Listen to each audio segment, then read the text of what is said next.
Cinema హీరోలతో పాటు దర్శకులు కూడా ఇప్పుడు ప్రపంచ స్థాయిలో గుర్తింపు తెచ్చుకుంటున్నారు.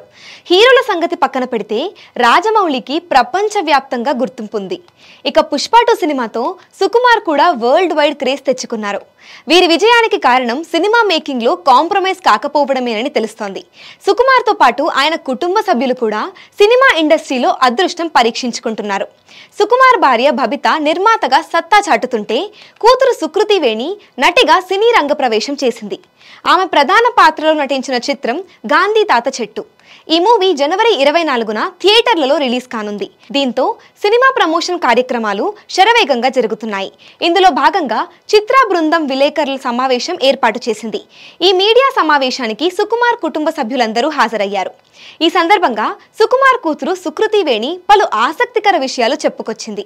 మీ నాన్నగారి సినిమాల్లో ఎందుకు నటించలేదు అని ఒక విలేకర్ సుకుమార్ కూతుర్ని అడిగాడు.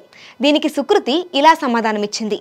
నేను పుష్ప 2లో నటిస్తానని నాన్నని అడిగాను, కానీ మా నాన్న నాకు అవకాశం ఇవ్వలేదు. బదులుగా నన్ను ఆడిషన్కు రమ్మన్నారు అని అసలు విషయం చెప్పుకొచ్చింది సుకృతి. దీంతో సొంత కూతురికి కూడా ఒక రోల్ ఇవ్వాలంటే ఆడిషన్ పెట్టే తండ్రి సుకుమార్ గ్రేట్ అన్న కాంప్లిమెంట్స్ వినిపిస్తున్నాయి. గాంధీ తాత చెట్టు సినిమా ఓ స్కూల్ అమ్మాయి చుట్టూ తిరుగుతుంది. ఓ అమ్మాయి మొక్కను కాపాడే కథాంశంతో ఈ సినిమా సాగుతుంది. ఈ చిత్రానికి పద్మావతి మల్లాది దర్శకత్వం వహిస్తున్నారు. జనవరి 24న ఈ మూవీ ప్రేక్షకుల ముందుకు రానుంది.